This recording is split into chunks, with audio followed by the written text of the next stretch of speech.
Less than half of 1% define themselves as either being non-binary or trans, whereas more than half the country are female. Who's more important? Britain. That's it. That's the joke. Yeah, I'm a coke addict. Total coke addict. Changing the things that need changing. And that is the change that I will bring about. What's your favourite loaf? It's a Hovis. It's a kind of seeded thing. Well, we have a whole range of different we all have different breads in my house. Fuck off. So, Britain has always been extremely normal. Roman historian Cassius Dio once said of the island, "The Britons inhabit desolate swampy plains and possess neither walls, cities, nor tilled fields. They dwell in tents, naked and unshod. They are able to endure hunger, cold, or any kind of hardship by plunging into the swamps, where they exist for many days with only their heads above water." And basically, nothing has changed in the last 2,000 years, except that we became the great villains of history, burned down half the world, and then sat sadly back in our swamps, complaining that no one was taking us seriously anymore once it was all over. Unfortunately, for the entire world, Britain continues to exist. And, unfortunately for the people who continue to plunge into the swamps, there's an election coming up this year, on the 4th of July to be precise, out of spite for the Americans, who copied our whole global evil empire deal, then one-upped us by dropping nuclear weapons on civilians. The choices in the upcoming election are uninspiring, and I talked about them at length in my election guide video, which you can watch here. But in brief, the Conservatives, also known as the Tories, led by Rishi Sunak, a man who was once portrayed as literal Superman by Newsnight, the same show that portrayed former Labour leader Jeremy Corbyn as literally Lord Voldemort and wearing a Russian hat to imply some sort of hardline Bolshevik. The Conservatives are, in a word, completely fucked. As such, they've decided to get more and more bigoted to try and retain what little of their bloodthirsty fascistic base they can. With such incredible policies as mandatory national service, deporting everyone with an ounce of melanin straight into the sun, and sending all transgender people to Auschwitz. They're one more bad poll from bringing back hanging, and lest you forget, they're currently actively supporting genocide. Speaking of parties actively supporting genocide... If you feel our country needs a party that conserves, that fights for our union, the rule of law, family life, the careful bond between this generation and the next, Britain already has one. It's this Labour Party. The Labour Party was formed as an anti-capitalist, anti-landlord, pro-worker and pro-trade union party. Much like every other party in Europe that started off this way, it is now run by a member of the Trilateral Commission, the former head cop of the UK, and literally the man who engineered his very party's defeat in 2019 by personally rat-fucking their policy on Brexit. Sir Keir, Keith to his enemies, Starmer. Post-2020, having taken control of a party that was repeatedly accused of being Stalinist because it dared to suggest socialism might be a good thing, Keith took a look at the legacy of Joseph Stalin, threw away any of the stuff that could actually do things for the working class, and decided that the bit he wanted to take from that era were the Great Purges. So he spent the last few years getting rid of anyone and everyone from his party that dared to say anything besides a domestic policy of Thatcherism, from austerity to bringing back Section 28 but for trans people, and a foreign policy of repeatedly offering Netanyahu handjobs while he kills millions. I guess that's also Thatcherism. Anyway, Labour will, if any poll is to be believed, win the election with a larger majority than most one-party states. And with that majority, they will, according to Keir Starmer, maximally punish trans people for existing, enacting the entirety of the infamous Cass review that is, be racist and economically austere in a way that is exactly like the Tories but somehow more efficient, and maybe do some light reform here and there on minor issues to try and make it look like they're doing something. This is still marginally better than a Conservative government, but is that the bar we really want to go with? Because having our nominally left-wing option completely transition to a far-right party isn't exactly a portent of great things to come. Especially with the third party of the UK, usually the Liberal Democrats, a group of well-meaning if embarrassing centrists who, given they never get elected, oscillate between offering decent policies or just more Toryism, might well become the party of British Hitler. No, not Oswald Mosley. No, not Boris Johnson. This man, Nigel Farage, the man almost single-handedly responsible for Brexit, the far-right turn in British politics, and, well, where we all are right now. All while having never won a seat in Parliament. And by being a media darling. Because as everyone should have learned from Trump, from Boris, from fucking Javier Milei, there is no more useful vector for taking fascists from obscure irrelevancies to leaders of literal nations than morally bankrupt television editorial. That's right, Dan, watch your step. This is the reason we're still only in print. I don't trust you with a nation's eyeballs. I have a whole multi-party breakdown that'll be linked below if you need it. There's also a great video series by my friend and Dungeon Master Sinan, which I will link to below, which goes through the major parties in devastating detail. But while the election is around the corner, and it is very important, I really think we need to be talking about the biggest scandal in the UK that none of the major or minor parties, nor any of the news channels, newspapers, anything in the country wish to cover. Something that should be dominating the election cycle because it's so fucking horrible. Partially, I think they're not covering this because the policy of the major parties on trans rights, paired with this story, would be tantamount to writing "we will kill children" in their manifestos. But that is essentially their plan, since the major parties all know about this news. They knew before we did. And they still pushed on with trans healthcare policies that will enable more of this to come.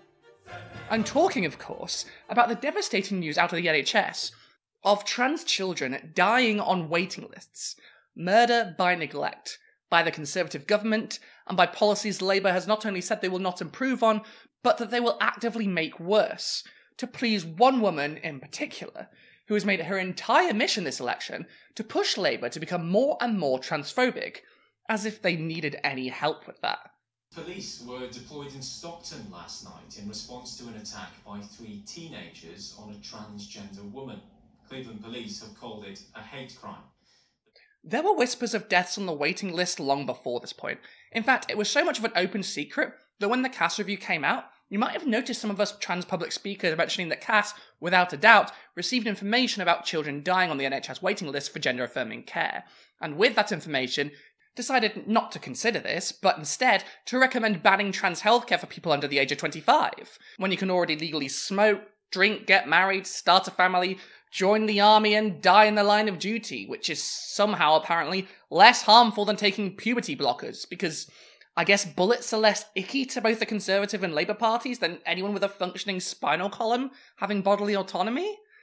Despite the stories we had heard, however, nothing official was ever released. That is, until Jolyon Morham from the Good Law Project, a man with a ridiculous character arc of his own, going from murdering a fox in a kimono to being perhaps the most effective ally of trans people left in the UK, reported on the issue last week at the time of writing. Deaths on the waiting list came as a result of the reactionary ban on trans care for under 18s, following the Bell v Tavistock ruling in December 2020, a preemptive ban resulting from a case in which a detransitioned adult, Kira Bell, effectively ruined the lives of hundreds of trans people by presenting herself as evidence that trans healthcare is inherently evil and ruins lives, despite her having gone through most of the stuff she now says she regrets as an adult. And the fact that, as with any medical care, when you're going through trans care, side effects and warnings are talked about at length. In addition, this case was thrown out on appeal. Despite that, however, the ban is still in place. Trans youth have not been able to get puberty blockers from the NHS since December 2020. And Cass saw this and decided, let's get that number up from 18 to 25, yeah? Just really make sure these children are maximally punished for daring to think they can live their lives with any dignity whatsoever. In fact, we have confirmation from these reports that 2 whistleblowers were brought to both the clinical director at Tavistock, the youth gender clinic, and to Hilary Cass herself. And further, they allege deliberate suppression of the increase in waiting list deaths by management figures.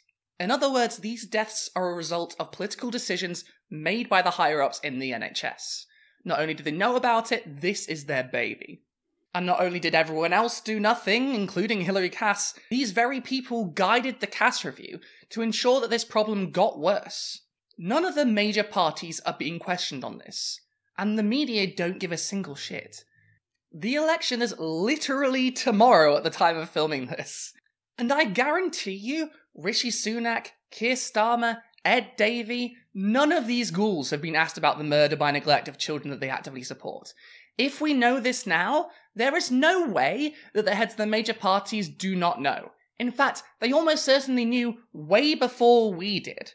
But they chose instead to do nothing, and further, to court the endorsements of transphobic columnists and of major political donor Junior Killer Rowling, to get a few extra numbers in the polls. A worthy sacrifice in their minds for the deaths of literal children.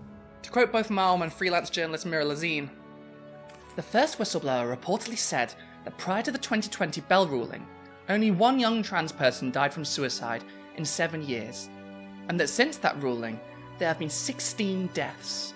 This data is reported to come from an anonymous doctor referred to as Named Doctor for Safeguarding Children. He then goes on to say that the whistleblower tried to alert higher-ups about this, including a director at the Tavistock Gender Clinic and Dr. Hilary Cass. Cass is the primary person behind the infamous Cass Review, a systemic review that has led to the temporary prohibition of puberty blockers for transgender youth in Great Britain. Details related to the whistleblower's concerns aren't apparent within the review, suggesting that Cass ignored concerns as the review was being drafted. Cass, who has no professional history working with transgender young people, collaborated with people who had ties to SPLC-designated hate groups, like the Society for Evidence-Based Gender Medicine. During the writing of the review, she met with Ron DeSantis-appointed members of the Florida Medical Board. Malm reached out to Tavistock and Cass for comment. Tavistock did not respond. While Cass referred Malm to paragraph 5.65 in the review, where she offhandedly discusses these suicides while underplaying the link between the NHS, Gender Identity Service, and these deaths. Additionally, Cass fails to mention the total number of suicides in the review from either before Bell or after. The second whistleblower claims to be able to substantiate the claims made by both the first whistleblower and the named doctor for safeguarding children. They claim that staff planned an open letter in response to these allegations, and that Tavistock retaliated and threatened them with disciplinary action before suppressing the material.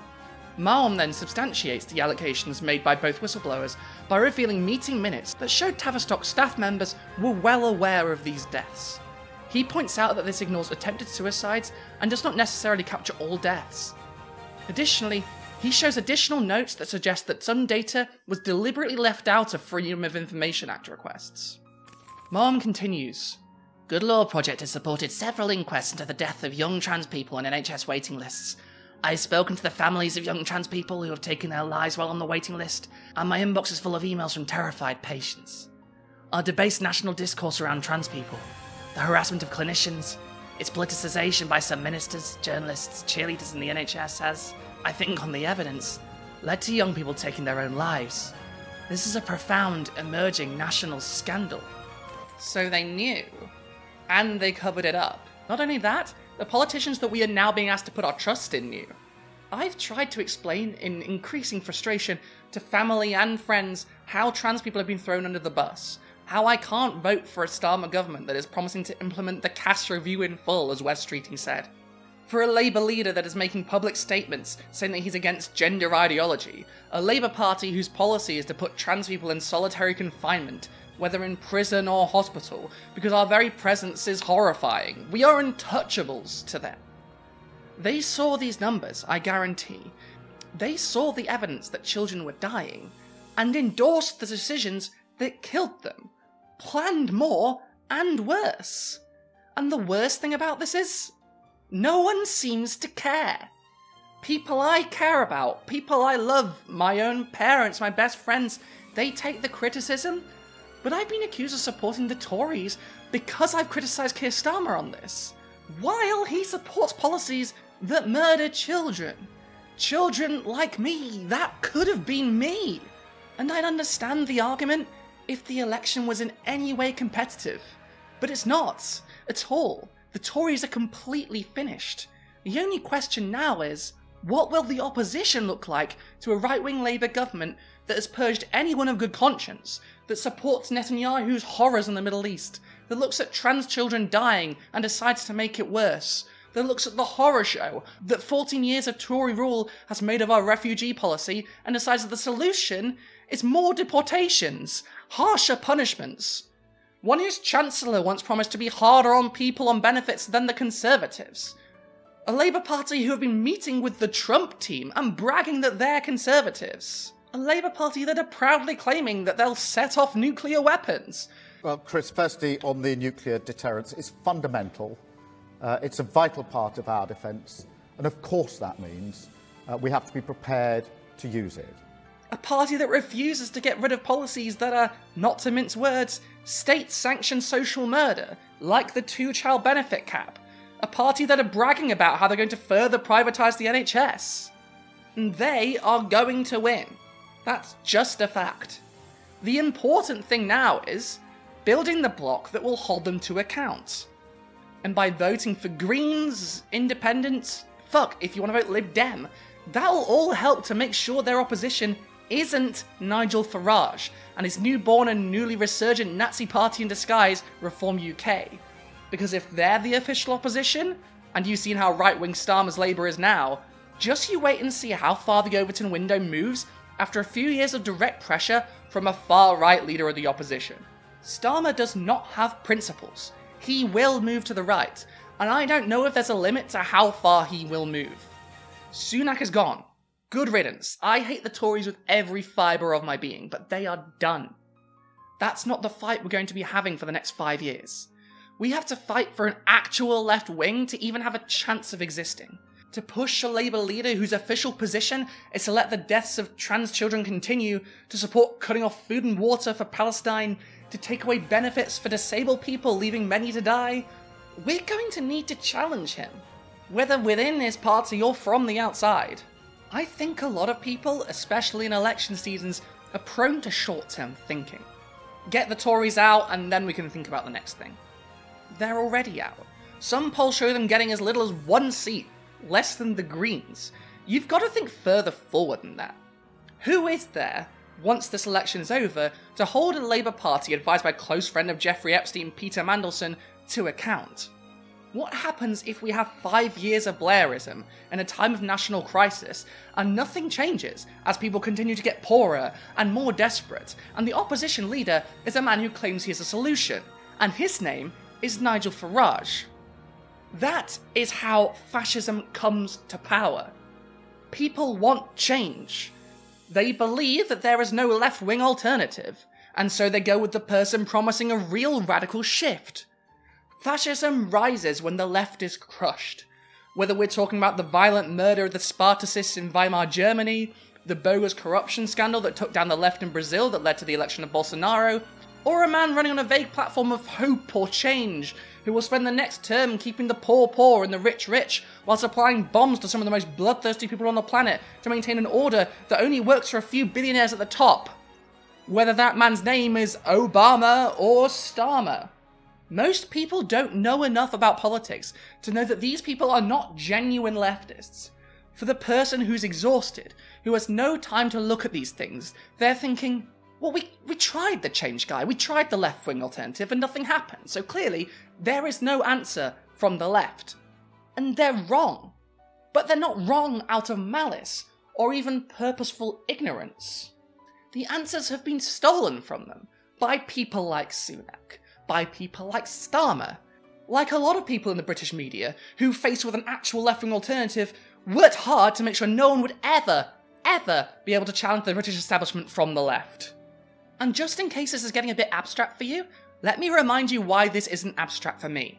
This is the establishment that allowed people like me, my community, to die, and when they found out about it, did absolutely nothing, not even challenge the opposition on it. And I believe Starmer could do that, and get points on it, if his plan wasn't only to court people like Rowling, like the columnists at the Sunday Times, the Spectator and the Guardian. This is not abstract. This is what I'm staring down the barrel of when I vote. Not some abstract notion, not just Tories out. Yes, Tories out. Then what? When that fight is over, my enemy is not just the Tories, although they are, for the record, my fucking enemy. But my enemy is anyone that would look at trans children dying, any children dying, let's set the bar a bit higher, any people dying, and deciding that this is an acceptable outcome, a desirable outcome even, a small price worth paying for power. Based on publicly available inquests and news reports, at least 8 transgender youth have committed suicide since 2020. Of those youth, 3 have been confirmed to have either been on a waiting list or in GIDS. The other 5 have no information regarding whether they were transitioning, with many of the inquests failing to examine the exact cause of these deaths. One example is the death of 15-year-old Virgin Roan, which appears to be a clear-cut interpretation. They hanged themselves, and left potential suicide notes in a notebook. Yet this was not ruled as a suicide, because the intent was uncertain. This opens questions as to how transgender people are handled in suicide cases, as it is not clear whether coroners examined the role the NHS played. Additionally, this begs the question as to how other trans youth suicides are treated. Another example is the case of 17-year-old Max Sumner, whose family lawyers identified 13 failures from Lancashire and South Cumbria NHS Foundation Trust Child and Adolescent Mental Health Services in treating his mental health issues. They failed to work with other agencies, failed to follow up on his diagnoses, did not do a risk assessment, and did not involve his family in treatment. Even for cases where we know that the youth were on a wait list, this fact is not always treated as a notable factor. The case of 17-year-old Charlie Millers shows this, as his gender-affirming care was nothing more than a footnote in the inquest, with no examination given as to whether wait lists or barriers to care might have played a role in his death. This isn't even just 14 years of Tory austerity, although that is absolutely behind the years of long waiting lists and the dying NHS. This is specifically the project of the post-Theresa May crop of far-right, frothing-at-the-mouth transphobes like Kemi Badenoch, like Suella Braverman, like Rishi Sunak, who, lest we forget, explicitly pushed this forward to gain ground with the very worst people in our society. But this week, it's guaranteed that the Tories are done, so what's next?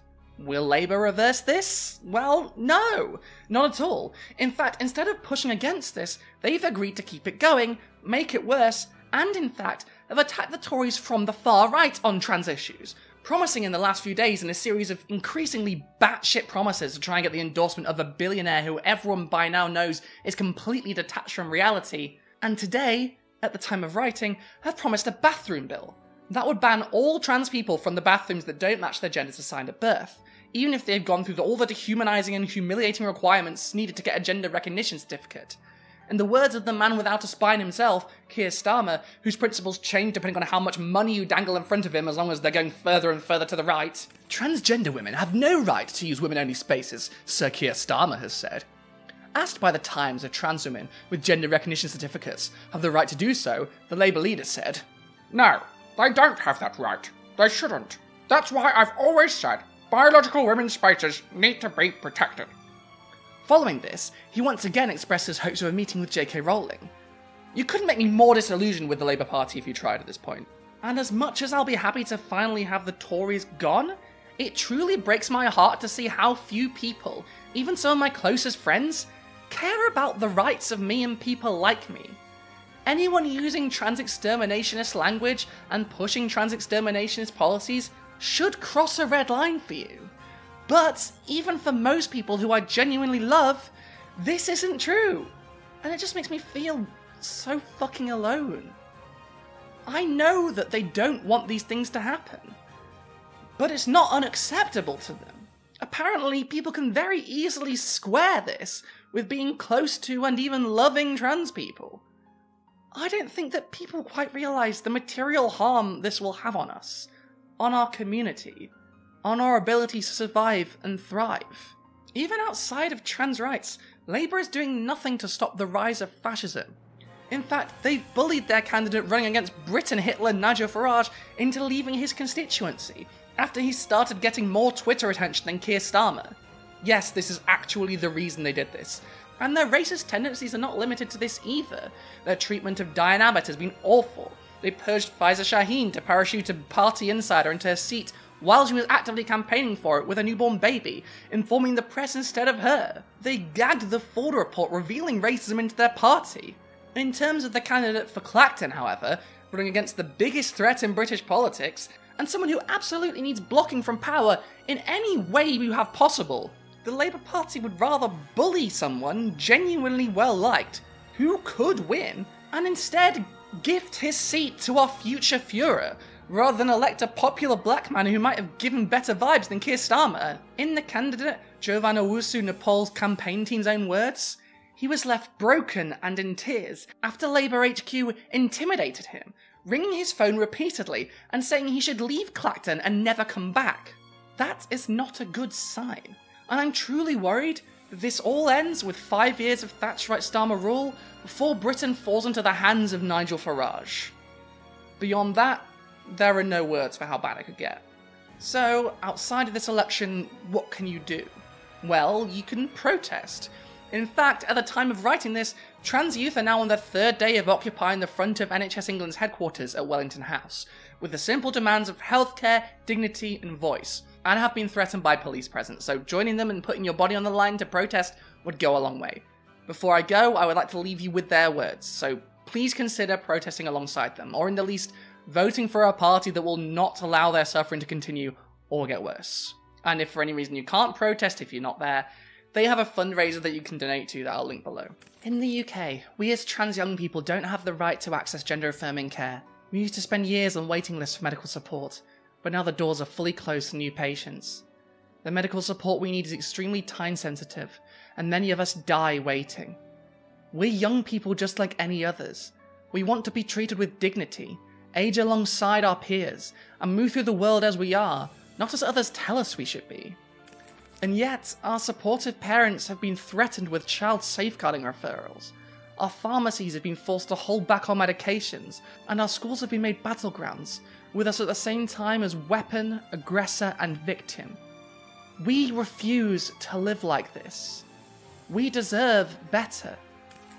We deserve equal access to gender-affirming healthcare. To delay care to a trans person is to deny it. We don't have time to wait. Secondly, we should be able to give informed consent to our own treatment, just as any cisgender young person already can. We deserve to be treated with respect in all areas of life. We are human beings, and should be protected from misgendering and deadnaming at all times. We deserve to be heard in all matters which affect our lives. We should not be used as political pawns, and must not be made a spectacle for the benefit of politics or the press.